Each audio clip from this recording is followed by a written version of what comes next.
All right. So I'm your host celebrity during the soup portion of the dinner. And everyone's very keen that I go short as your soup host because we have a phenomenal panel of 5 incredible alums over our entire 73-year span of history that are going to be up in a moment. So let's give them a round of applause for their bravery.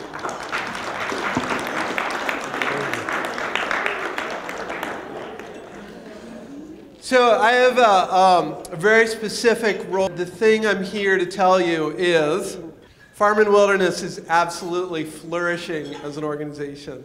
And it's so neat. How do we know this? How do we know that we're flourishing? Well, we had this really cool phenomenon on December 30th of this year when Jonathan Wilson, our Chief Operating Officer, Jonathan, where are you? Jonathan! Woohoo!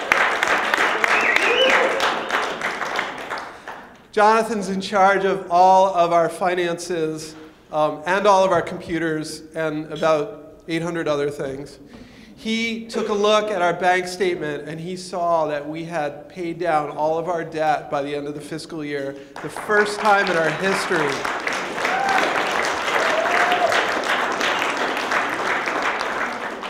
It's notable to have Matt Cadwallader here in the back because his father was executive director, and for much of our history, he had to go to the bank and beg for another loan to get us through another year. And for us to be in a position now where not only have we paid off all of our debt, that we have a $4 million endowment, that we're giving out more scholarship dollars per capita than any other camp in New England. That is huge. Woohoo! Ken Webb, our founder, had an old saying that every summer, the next summer was going to be what? Best summer yet. Yes. So last summer was therefore the best summer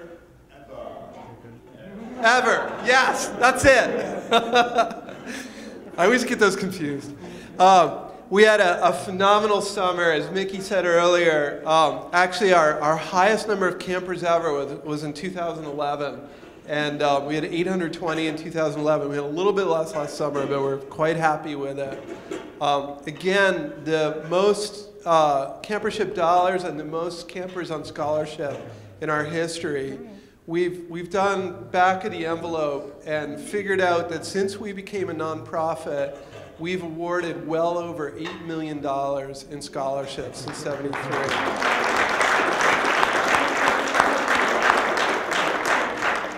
And that's really significant that when you look at an organization and you look at where they put their dollars is often where they put their values.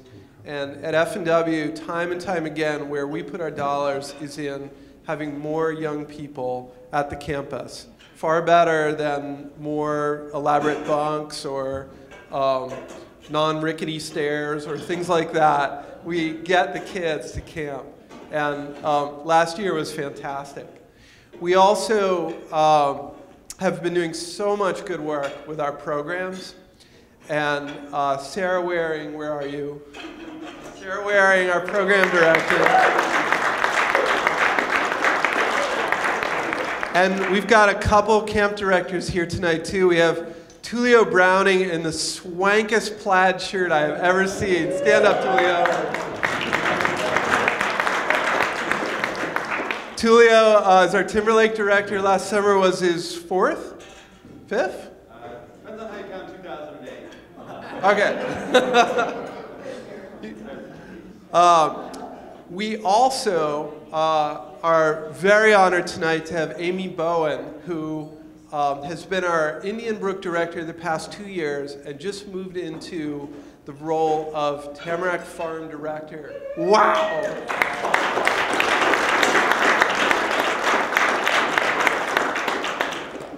we have any other directors here?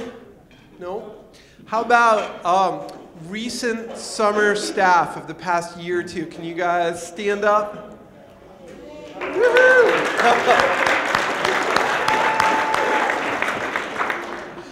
What's phenomenal, and we all know this so well, the last thing campers want to do is listen to me. They want to see young adults that are a couple years older than them that are absolutely inspiring and incredible. And they, last summer we had 247 seasonal staff. Is that amazing or what? And even more incredible, 70% of them were returning. So they were, and by returning I mean either former staff or former campers that have become staff. And that, to our knowledge, is our highest return rate in over 20 years. So let's give a huge hand to all those folks coming back.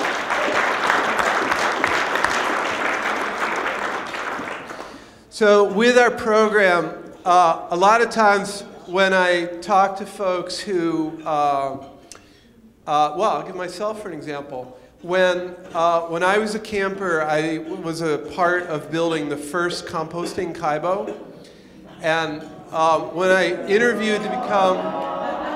I knew that would get it. Okay, I built a composting kaibo.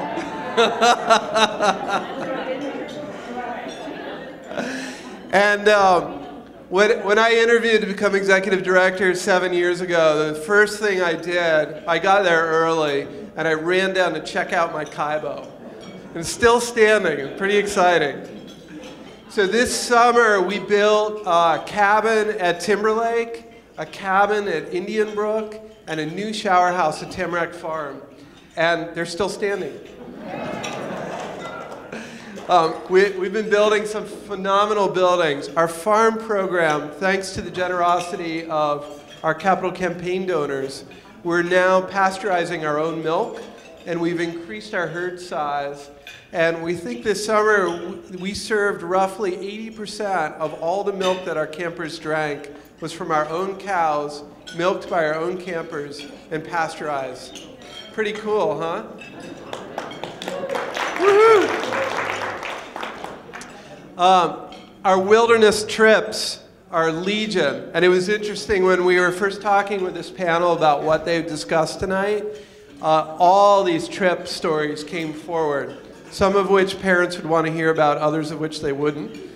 Last summer, we had over 100, wait, what's the number, Sarah? 147 trips?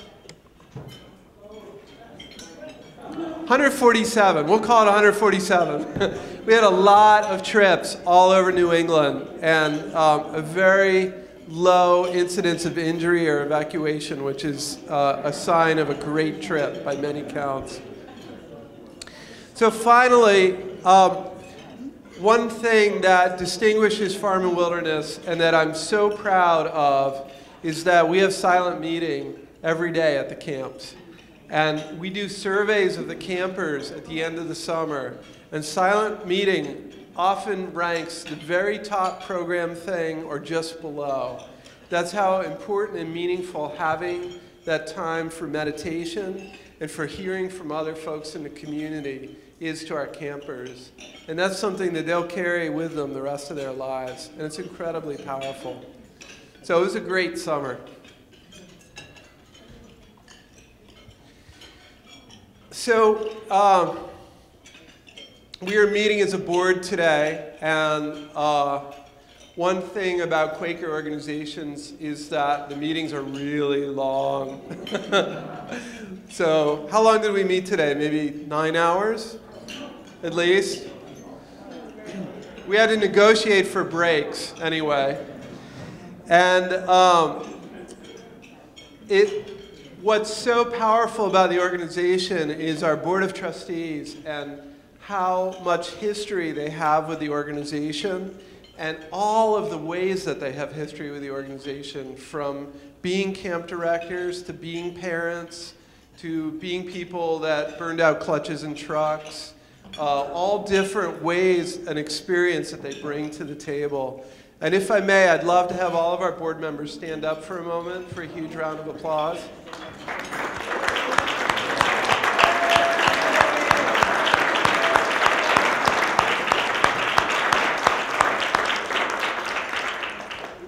Is that a cool group of people or what? I look at them and I say, that's who I want to hang out with. So let's think about our history for a moment. We were founded in 1939 by Ken and Susan Webb. We were founded as a family-owned business, and they ran the organization for until '73. So what is that? 33 years, 34 years they ran it as a family business. And then in 1973, we became a nonprofit. And we had many early tests as a nonprofit, not least of which was having our dam fail. And 1983 was the summer of no water. There was no water in the lake as we were rebuilding the dam. And we've really come together as an organization working with our board and working with all of our alums. And now we have over a $4 million annual budget. We're in the top 5% of nonprofits in Vermont in terms of size of budget. And we've also built a $4 million endowment, which is just phenomenal. And when I tell the former executive directors that that's where we've gotten to, they just can't believe it. So let's hold for a moment in the light all those folks that have contributed to making this happen. Thinking of all of the donations, all of the summer staff who work phenomenally long hours and put so much love and care into the campers. It's quite incredible. We do this, and what really keeps us on our game is that we're accredited by the American Camp Association, and we've been ACA members for a long time. And the accreditation process is unbelievable. It's down to, do you check the tire pressure on every tire each time you get into a rig? It's that kind of accreditation that has kept us so safe and has had so many great camper experiences over the years. We also operate with Quaker values, and the standard carrier for that is the Friends Council on Education, based right here in Philadelphia. So that's all awesome, right? Yay! Really incredible. We also have some pretty phenomenal challenges as an organization. One of it is that we have always been an organization that types really small so nobody can read the slides. Don't worry, I'll say it out loud. We've always been an organization that has really prided and had a strong value of inclusivity. And we've looked at diversity and inclusivity as an organization in terms of gender roles, thinking of Indian Brook doing carpentry at a young age, in terms of race, in terms of sexual orientation. We're now working with transgendered campers and transgendered staff and trying to understand how best to serve their needs. This has been a value of the organization. Also, in terms of socioeconomics, that we've tried to create this experience for anyone who wants to come. And we're doing great with that, and we're still turning away between 70 and 100 campers every year. And we need those campers. And so this is something that we're always working on with our annual fund and with our endowment, so that anyone who wants to come to Farm and Wilderness, they can come and have that experience. So that's one of our challenges. Another one is being in rural Vermont. And it's funny, I was in Vermont in my 20s, and then I lived in Seattle for 12 years. And I came back to run F&W, and I was here for about a month, or there. I was in Vermont for about a month, and I realized there's no people. It's amazing. There's very few people in rural Vermont, and it's really hard for us to recruit experienced staff, and especially diverse staff. Racially diverse, sexual orientation diversity is hard to come by in central Vermont. And so we're always looking for good staff. And we hope that you, as our community, will always be referring F&W to your friends and saying, this could change your life. Or for a lot of you guys, your friends' children or grandchildren, this could be the experience that makes your life, and most importantly, makes the campers' lives just incredible. So that's another challenge that we hope that you'll help us with. And a third is that we have, check this out, 1,642 acres of land that we own now, and 219 buildings. So who built those 219 buildings? Exactly, we all did. So the strength of Farm and Wilderness is that we all built those 219 buildings. The weakness of Farm and Wilderness is also that we built those 219 buildings. So we're really struggling. We've got far more buildings and infrastructure than we really have the capacity to manage. And we've been rebuilding them, renovating them, or replacing them at a pretty high clip, and we still have quite a ways to go.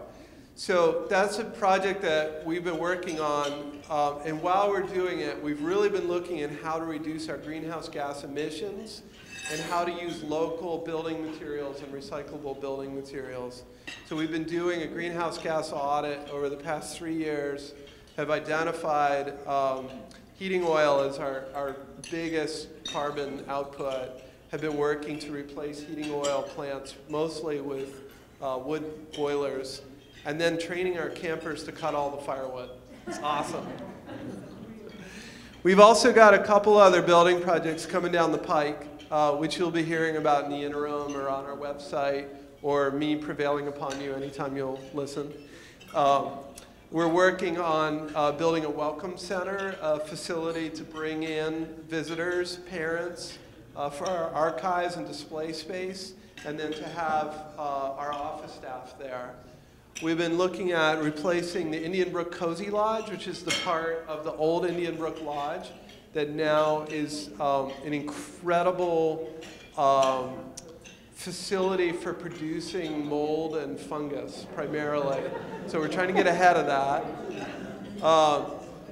It's Saltash Mountain Camp. For those of you that may be familiar with the wonderful Saltash Mountain Lodge, it's really 4 different buildings that were duct taped together over the past 30 years, and the duct tape's wearing out fast. So we're looking at how to rebuild that building. And then also our camper and staff cabins. We've been building some phenomenal cabins, timber frame, mostly from wood from our land. So we've got a lot going on with our challenges, and our solution is you, frankly. Our solution is we've got over 25,000 alums, over 12,000 of whom are on our mailing list, and we're reaching out to the community and asking for their help. And part of how we're doing that is events like tonight. This is our 4th annual celebration of Farm and Wilderness. We started out at the Fork restaurant down the road with about 12 folks, maybe, and the board, and then did one at Wellesley College in Boston, moved down to New York last year, and now we're honored to be at this wonderful hotel in Philadelphia. Thank you, hotel folks.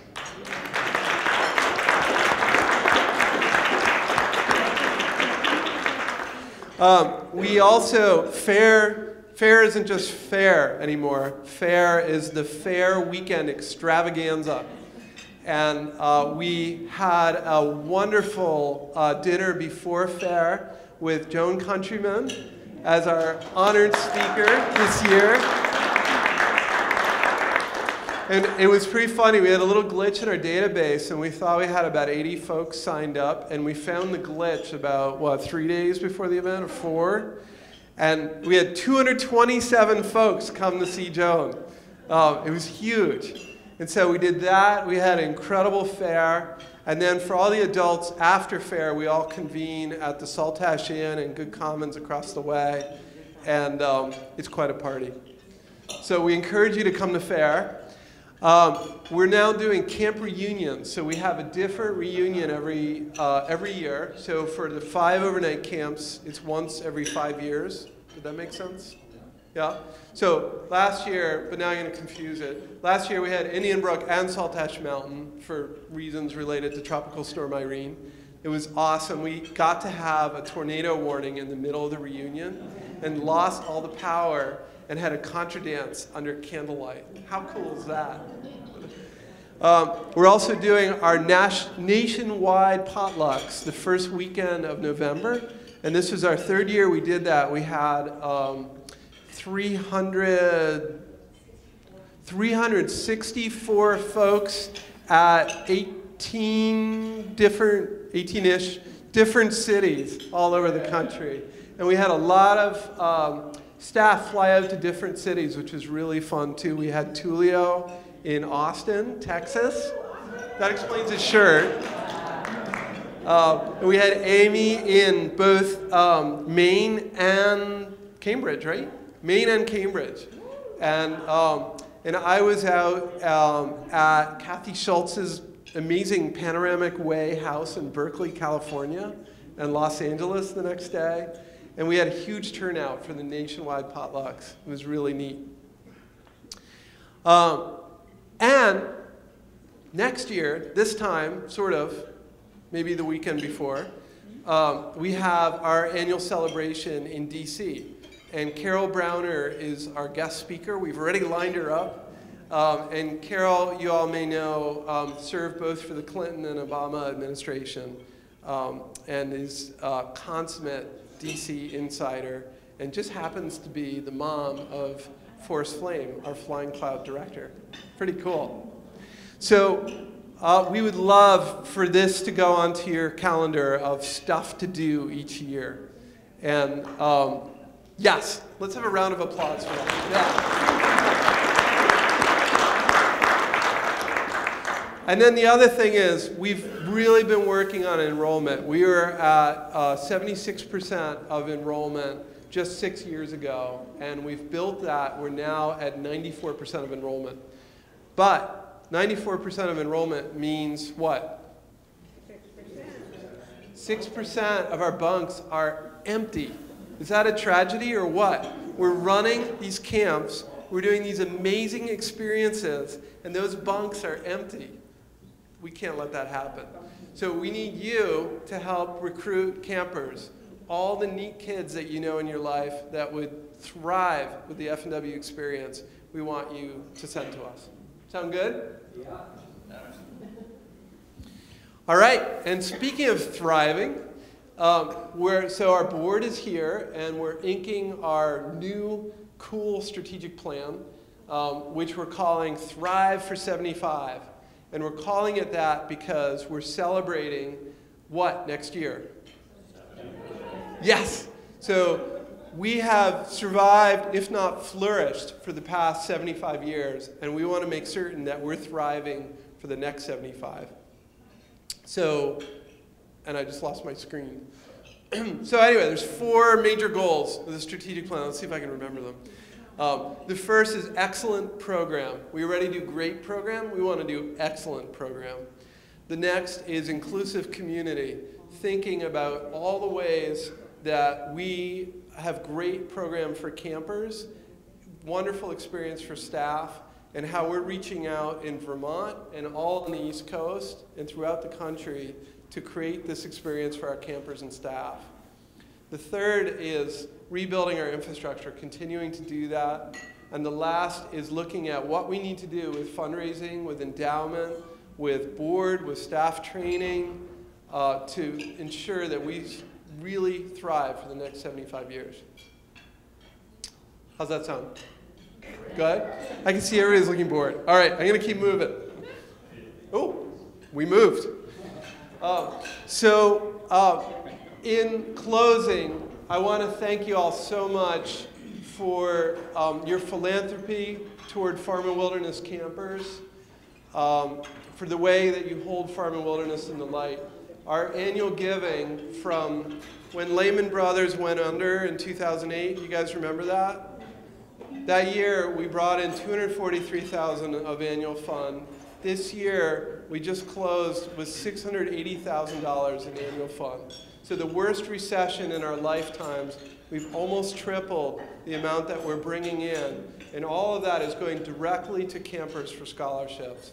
So let's give a huge round of applause to all the folks that make that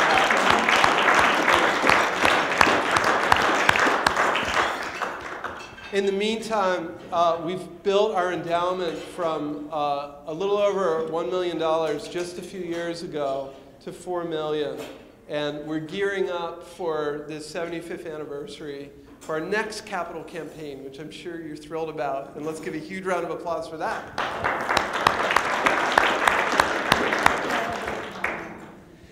And finally, as we all sit here and we look around at each other, and I was feeling when we were out socializing, what a powerful, intelligent, interesting group of people. These are the kind of people I want to have around my children, in my life, and these are the kind of people that are going to make this world a just and humane place.